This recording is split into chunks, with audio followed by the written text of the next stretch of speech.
On March 11, 2025, terror struck the heart of Pakistan as Balochistan Liberation Army, or BLA, militants hijacked the Jafar Express. This passenger train, carrying hundreds of passengers, was en route from Quetta to Peshawar when the incident occurred. The hijacking took place near the Abi Gum area of Mach town in the Kachi district of Balochistan province. At approximately 4:52 p.m. IST, armed militants launched their attack. They opened fire on the train, causing chaos and fear among the passengers. Witnesses reported scenes of panic as people scrambled for cover amidst the gunfire. The militants then proceeded to derail the train, bringing it to a grinding halt.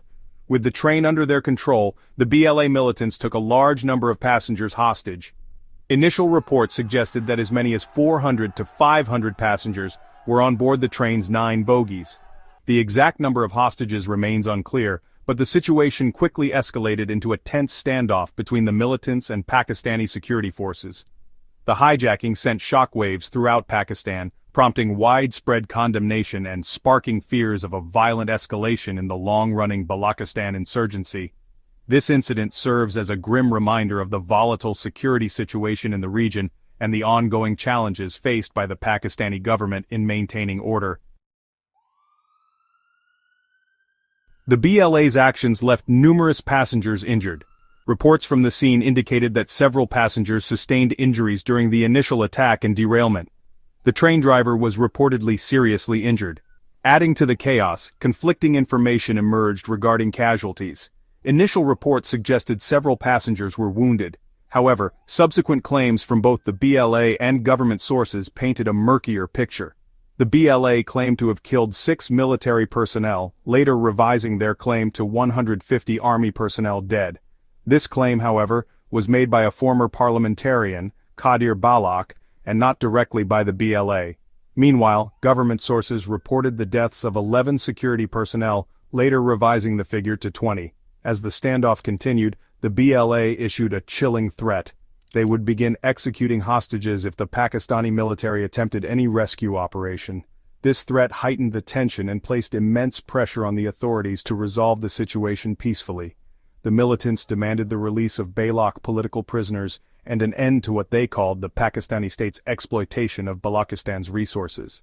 The hijacking and hostage crisis garnered international attention, with various countries and organizations calling for the immediate and unconditional release of all hostages. The international community urged both sides to exercise restraint and prioritize the safety of the innocent civilians caught in the crossfire. The Pakistani government acted swiftly in response to the crisis.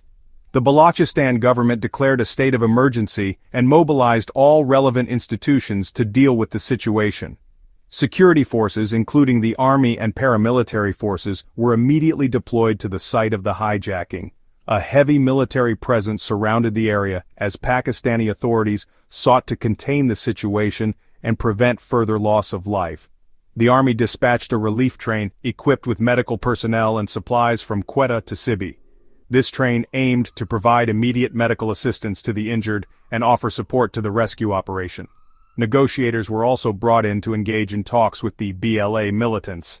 The government expressed its willingness to negotiate the release of the hostages, but remained firm in its stance against giving in to the militants' demands for independence.